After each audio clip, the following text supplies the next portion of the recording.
Ca să știi programare trebuie să înveți prima dată C++ și algoritmi și după poți să treci tu la alte framework-uri, la nebunii gen Python sau JavaScript. Trebuie să ai o gândire matematică pentru a fi un programator bun. Trebuie să știi bazele matematici ca să fii un programator bun. Salutare și bine v-am găsit la un nou video. Numele meu este Cristi, iar astăzi vom discuta despre bazele programării. O să încep prin a explica de ce am vrut să fac acest video. Inițial am primit de foarte multe ori întrebarea ce limbaj de programare e cel mai bun, ce limbaj de programare ar trebui să învăț ca să pot să mă angajez ușor. Iar de cele mai multe ori evitam să dau un răspuns concret, pentru că e foarte greu să dai un răspuns general pentru toate persoanele la această întrebare. Pentru că depinde de foarte multe lucruri. Așa că răspunsul meu de cele mai multe ori era că nu contează atât de mult ce limbaj înveți și nu contează atât de mult ce framework înveți, atâta timp cât știi bazele programării, cât ai logica acolo. În ultima perioadă de când am canalul de YouTube, sunt implicat și pe niște grupuri de pe Facebook pe care sunt tot felul de discuții, unele care au foarte multe legătură cu conținutul meu de aici de pe canal și de aceea încerc să fiu cât mai activ și pe acele grupuri și să citesc problemele oamenilor și să dau câteva răspunsuri. Ce m-a trigărit pe mine cel mai mult ca să fac acest videoclip a fost întrebarea unui băiat de pe un grup care a venit și a zis: mă frate, toți ne spuneți că nu contează ce limbaj ar trebui să învățăm, că nu contează ce framework ar trebui să învățăm, nu există limbajul perfect sau whatever. Și toți ne spuneți că trebuie să învățăm bazele programării. Spuneți-mi și mie, care sunt bazele astea despre care vorbește toată lumea? Toți îmi spuneți că trebuie să învăț bazele programării, dar nimeni nu spune care sunt acele baze ale programării. Legat de acest topic am văzut că este o direcție generală cu care eu personal nu sunt de acord și de aceea am ales să fac acest videoclip pentru a-mi expune părerea și sper eu a încerca să ajut pe unele persoane care trec prin aceleași lucruri prin care am trecut și eu când eram în liceu și când încercam să învăț programare. Ok, și la ce direcție generală mă refer? Când spun asta, mă refer la faptul că de multe ori când se pun aceste întrebări, este lăsat de înțeles faptul că C++ și algoritmii sunt bazele programării. Ca să știi programare trebuie să înveți prima dată C++ și algoritmi și după poți să treci tu la alte framework-uri, la nebunii gen Python sau JavaScript, pentru că evident nu poți să înveți Python sau JavaScript dacă n-ai învățat C++ înainte sau algoritmi. Fals. E absolut fals. Acum eu înțeleg că sunt persoane care cred cu tărie lucrul ăsta sau cred că cel puțin e mult mai ușor să înveți Python și JavaScript după ce ai învățat C++, cu afirmație cu care sunt oarecum de acord, pentru că e mai ușor într-adevăr să înveți Python sau JavaScript după ce ai învățat C++, așa că parțial le înțeleg și lor punctul de vedere, pentru că atunci când am fost la facultate în Anglia și acolo ei nefăcând în liceu programare mai deloc, noi venind după 8 ani de programare în C++, cei care eram români în primul an când se făcea Python eram ca în vacanță, adică știam să facem mai tot, pentru că făcuserăm chestii mult mai grele în C++ în liceu în România decât în primul semestru la facultate. Totuși eu dacă m-aș apuca acum de programare și ar fi să-mi aleg cel mai bun limbaj pentru mine, aș avea următoarele 3 criterii. În primul rând, cât de ușor este de învățat acel limbaj de programare. Cred că majoritatea oamenilor de pe internet sunt deja de acord că limbaje de scripting gen Python sunt mult mai ușor de învățat decât un limbaj low-level gen C. Bineînțeles că se pot găsi persoane care nu sunt de acord nici cu treaba asta, dar haideți să le ignorăm deocamdată. Mie cel puțin mi se pare că să folosești namespace-uri, include-uri, funcții care returnează ceva doar ca să scrii un hello world, un print hello world, e puțin overkill. Trebuie să explici destul de multe concepte unui copil ca să facă niște chestii foarte minimaliste, ceva care nu e nimic tangibil. Următorul criteriu ar fi oferta de joburi de pe piață, iar aici, indiscutabil, Python se află într-o creștere extraordinară în ultimii ani. E un limbaj care se află în plină creștere. C++, bineînțeles că are locul lui bine stabilit și am făcut chiar un video despre ce limbaje sunt în industrie și care e locul lor acolo și când ar trebui să înveți limbajele alea, așa că o să-ți apară pe aici un pop-up, dă click pe el dacă vrei să vezi și acel video. Așadar, dacă nu vrei neapărat să fii game programmer sau ceva de, nu știu, ceva foarte low level, nu are rost să începi să înveți C sau C++ pentru că nu o să-l folosești niciodată. Al treilea criteriu după care mi-aș alege eu primul limbaj de programare ar fi ce pot să construiesc cu acel limbaj foarte repede. Bineînțeles că am mai făcut un video și despre chestia asta, puteți să dați click din nou pe aici. E foarte important pentru a-ți menține motivația la început să începi să construiești ceva tangibil, să vezi că ai construit ceva în prima săptămână, în a doua săptămână, un site micuț, o aplicație care îți arată vremea, nu știu, orice. Să faci chestia asta în C++, nu o să-ți ia o săptămână sau două ca să poți să ajungi la nivelul ăsta. Sunt tutoriale destul de ușoare în care poți să înveți Java sau Kotlin, de exemplu, dacă ești interesat de o aplicație mobile, poți să înveți Python, PHP, nu știu, orice. Mie nu-mi place PHP-ul, dar e un prim limbaj mult mai bun de învățat decât C++.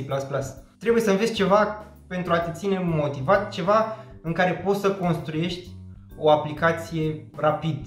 Și prin rapid aici nu mă refer neapărat să o termin tu repede ca timp, ci să nu necesite mult prea multe cunoștințe de programare ca să poți să o faci să meargă cât de cât acolo. Ca să continui ideea cu lucrurile care sunt percepute ca a fi de bază și nu sunt de fapt de bază, o să mă refer în continuare la ideea de algoritmică. Într-adevăr, sunt niște algoritmi care sunt de bază, sunt niște algoritmi de sortare sau niște structuri de date, de exemplu listele sau map-urile sau, nu știu, e în general bine să ai câte o idee despre fiecare structură de date și câțiva algoritmi, o să zic acum de bază, dar prin de bază mă refer la niște parcurgeri de grafuri, la niște sortări, nimic complicat. Cel puțin experiența mea, spun că experiența mea în liceu mi-a dat impresia că algoritmii de bază includ, nu știu, programarea dinamică, algoritmul lui Lie, tot felul de ciururi, tablouri și mai știu eu ce bazaconii pe care nu le-am folosit niciodată în 3, 4, 5 ani de experiență pe care o am în industrie. În liceu trăgeam cu impresia că dacă nu fac bine la olimpiadă și nu știu acești algoritmi pe din afară, nu am șanse niciodată să ajung programator, să ajung să programez ceva interesant pe bune. Până nu m-am apucat să fac o aplicație reală în Android sau altceva, sau un site în HTML, nu mi-am dat seama niciodată că da, îmi place să programez, pentru că nu îmi plăcea să programez așa ceva. Acum nu spun că nu poate exista nimeni care să fie interesat de așa ceva, pentru că 100% sunt oameni care sunt interesați de algoritmică, de complexități și o să lucreze toată viața pe chestia asta și o să le placă și o să aibă succes. Însă ceea ce spun e că asta nu este programarea de bază, nu este pentru toată lumea și personal mi se pare greșit să intrăm în atâtea detalii în școală în România legat de algoritmi, legat de C++. Oricum legat de C++ nu știe nimeni dacă învățăm C sau C++ la liceu. Singurul lucru pe care îl facem despre C++ e că folosim sin și cout în loc de printf și scanf. Și așa spunem că am făcut C++, dar nimic mai mult. La naiba am avut profesori la clasă care aveau impresia că C++ din CodeBlocks și C++ din Visual Studio sunt două limbaje diferite, adică nu vreau să minimizez aici meritele profesorilor, pentru că am avut și profesori extraordinari care și-au dat interesul și există profesori care sunt foarte buni și foarte interesați de domeniul lor, dar impresia mea este că ei sunt trași înapoi de o stare generală așa de las-o bă că merge și așa. Probabil că la un moment dat când s-a introdus informatica în școli avea foarte mult sens să faci C++ și algoritmi până ți ies ok.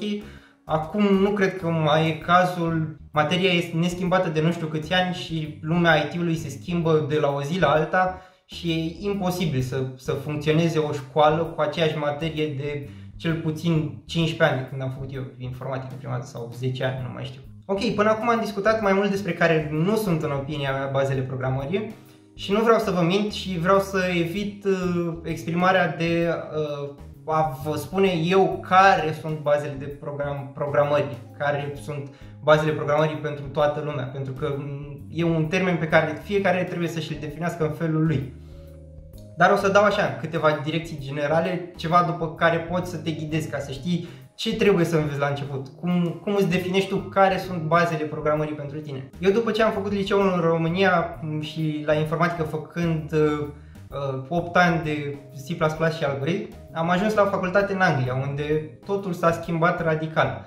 Și pentru că eu am avut experiența asta și am observat cum se învață informatică într-un mediu în care s-a studiat despre cum se învață informatica și despre cum se predă informatica. O să discut așa despre experiența mea și despre cum ai putea să aplici tu chestiile astea când începi să înveți informatică. Dacă nu știți deja, eu am studiat Computer Science la Exeter în Anglia. Vreau să spun că am fost plăcut impresionat de 80% din lucrurile pe care le-am învățat acolo și retrospectiv am ajuns să fiu oarecum recunoscător și pentru cele 20% care nu mi-au plăcut neapărat atunci în timpul facultății. E o facultate care la general e în top 100 facultăți din lume. Când am fost eu era în top 5-6 pe Computer Science în Anglia. Deci zic eu că oamenii ăștia știu despre ce vorbesc și știu cum trebuie să predai informatică unor începători, pentru că au luat totul absolut de la zero. Deși unii dintre noi acolo veneam cu destul de multe cunoștințe dinainte, erau colegi de-ai mei care, deși erau interesați de domeniu, nu făcuseră atât de avansat programare cum facem noi în România, pentru că pur și simplu nu au făcut la liceu chestia asta și cel puțin primele 2 semestre au fost pentru foarte începători, adică a fost foarte de la început totul și practic astea sunt de fapt ce înțeleg eu prin bazele informaticii, bazele în programare. Nu vreau acum să intru în detaliu cu fiecare materie pe care am studiat-o, însă vreau să arăt așa mai high level care a fost structura de învățare. Dacă ne uităm acum pe primul an, prima materie pe care am studiat-o a fost programming și acest programming e un termen foarte general, un titlu foarte general de fapt. Am făcut programare, întâmplarea să fi făcut în Python, care e și limbajul pe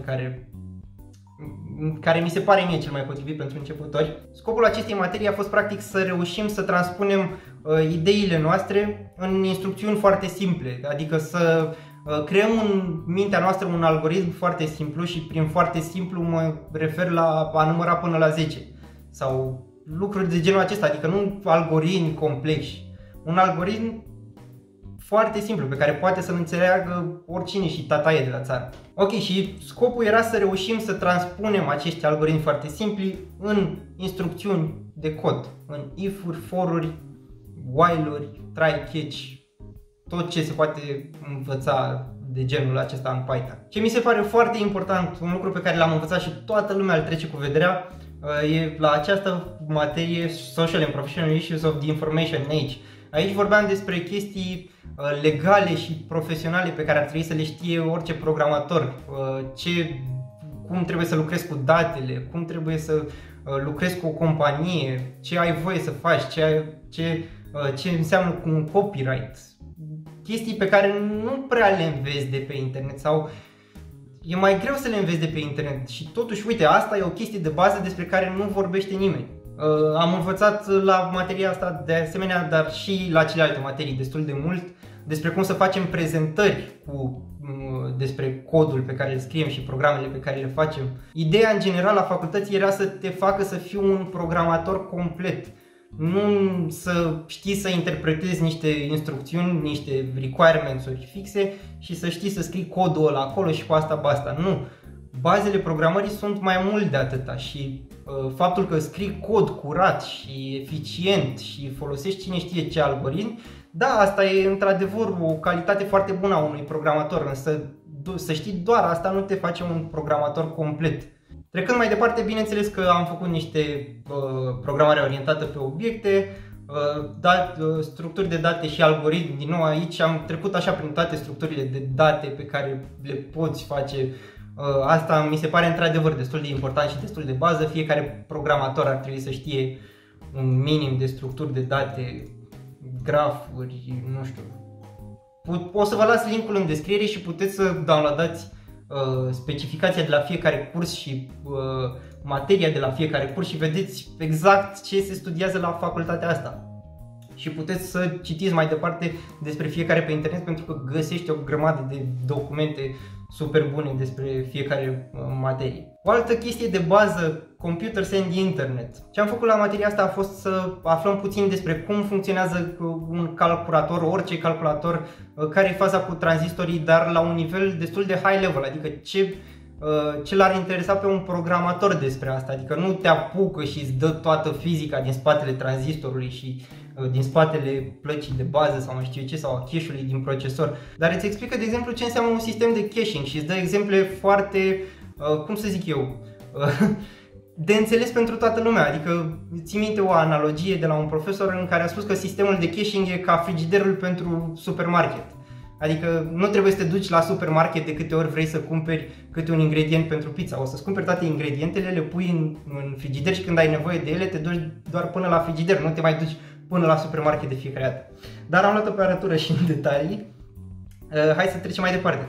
O chestie foarte awkward aici. Am făcut Discrete Mathematics for Computer Science și Computational Mathematics. Ce e de fapt despre matematica asta care e importantă pentru programatori? Pentru că de multe ori am auzit că trebuie să ai o gândire matematică pentru a fi un programator bun. Trebuie să știi bazele matematici ca să fii un programator bun.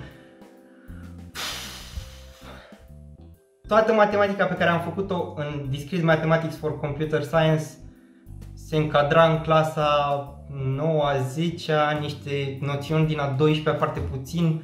A fost practic plimbare în parc pentru noi cei care veneam din România. Țin minte că m-am dus la 2-3 cursuri pentru că prezența nu era obligatorie și am luat media 94 sau ceva de genul ăsta din 100. Chestii foarte de bază pe care le facem în liceu în România. Nu trebuie să ai, nici măcar nu trebuie să știi de 10 ce facem noi în România ca să ai noțiunile necesare de matematică pentru a fi programator. Văd că acum s-a băgat în primul an și web development. Când am fost eu nu se făcea în primul an, am făcut în al doilea an web development, la care am făcut un pic de PHP, un pic de JavaScript, un pic de, nu știu, am făcut și o bază de date, am impresia că Postgres sau ceva, dar a fost ceva foarte high level, așa am făcut un site-uleț foarte micuț. Ce am învățat într-adevăr la cursul ăsta puțin mai avansat au fost chestii de securitate, despre cum îți protejezi site-ul împotriva diferitelor atacuri și chestii de genul ăsta. Chestii de bază, asta înseamnă de bază. Bă, cum pornesc eu un site, cum scriu eu un site de la zero să-l fac să ruleze undeva acolo. Și chestiile astea nu vă imaginați că se făceau în 70 de milioane de ani. Erau 11 săptămâni pe semestru, adică 11 săptămâni pentru fiecare materie, 2-3 ore pentru fiecare materie. În anul 2 am început, bineînțeles, să facem chestii mult mai complexe. Mai erau chestii pe care eu le-aș considera de bază, de exemplu Database Theory and Design. Fiecare programator ar trebui să știe câte ceva despre o bază de date într-un mod puțin mai avansat decât doar să o pornești și să vezi că merge. Dar, în general, aici deja intri în detalii, Computer Languages and Representation, începi să vezi care e diferența dintre limbaje, când trebuie să folosești unul, când trebuie să folosești altul. Vedem aici ceva de securitate, Group Software Engineering Project, ceva, un proiect practic. Deja poți să intri și în chestii foarte specifice ca Artificial Intelligence, Mobile Computing, C-Family în anul 2 și aici vreau să spun că a fost mai mult o comparație între limbajele, între familia C de limbaje, C, C++, C Sharp, etc. Și vedem de asemenea că era un modul opțional. C++ nu e baza pentru un programator. Îmi pare rău să spun chestia asta, știu că mulți nu o să fie de acord cu mine și aveți tot dreptul să nu fiți de acord cu mine.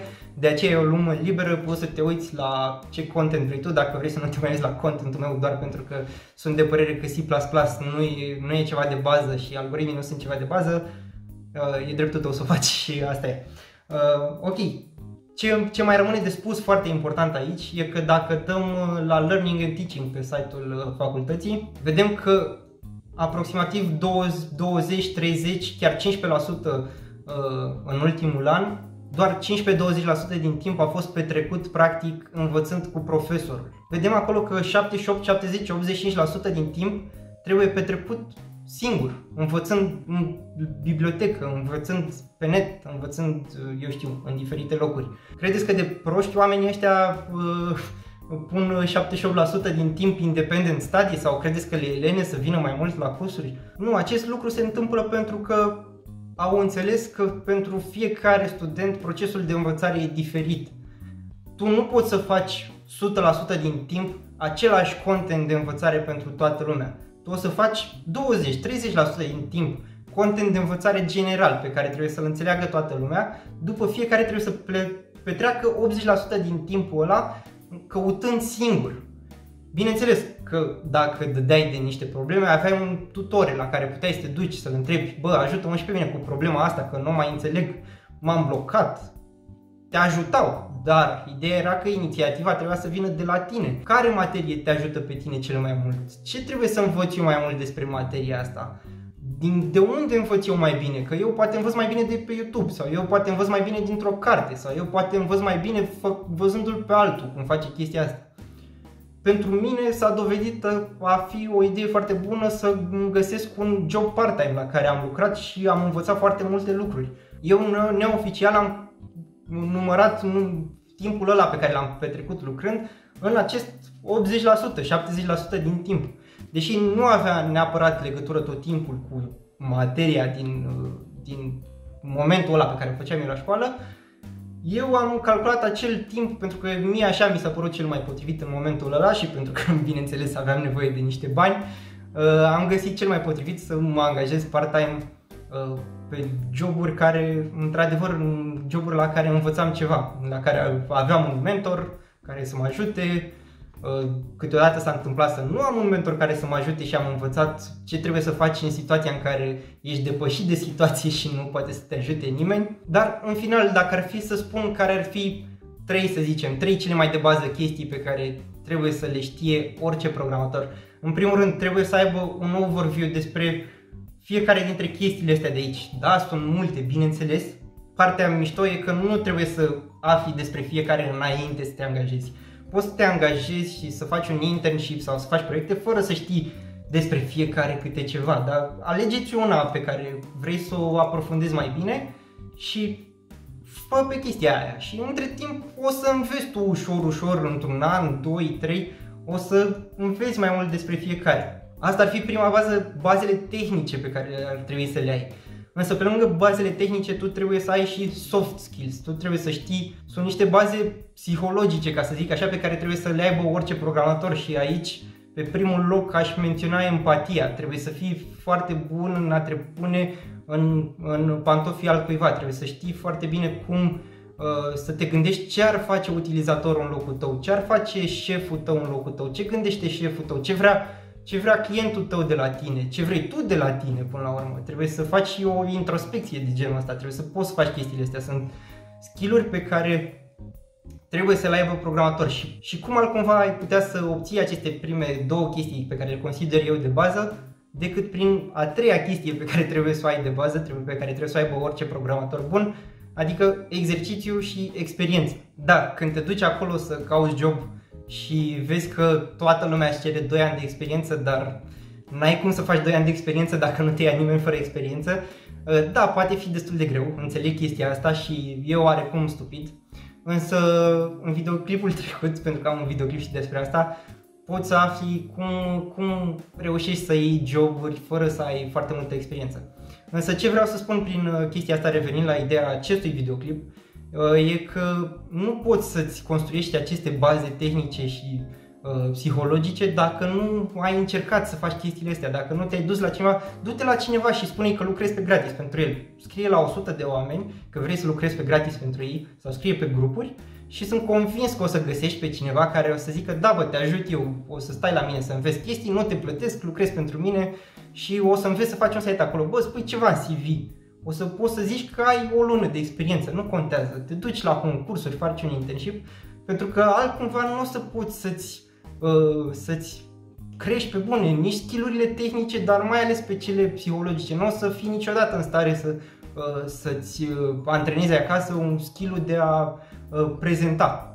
Nu o să poți să faci niciodată prezentări și fără să faci prezentări, fără să poți să spui cuiva cum funcționează codul tău, de ce l-ai scris așa, să-ți susții codul atunci, pentru că o să vină oameni care o să te contrazică pentru ce ai codat acolo și tu trebuie să fii în stare să-ți expui ideile și să le susții în fața lor. Ok, și deja m-am încins aici, am vorbit destul de aprins despre chestiile astea. O să vă las site-ul de la facultatea la care am studiat cu cursul pe care l-am făcut eu și ce se învață acolo și puteți, mai spun încă o dată, puteți să intrați la fiecare curs să vedeți programa pentru ele și ce trebuie să înveți la chestiile alea și dacă vreți îmi scrieți în comentarii sau în particular pe Facebook sau pe orice altceva și o să vă ajut să găsiți materiale care să te ajute să înveți chestiile alea de acolo, dacă chiar nu găsești pe Google. Prima dată te rog, încearcă să cauți pe Google și dacă chiar nu găsești o să te ajut eu cu ceva. Și nu știu, vă urez multă baftă și până data viitoare vă doresc numai bine.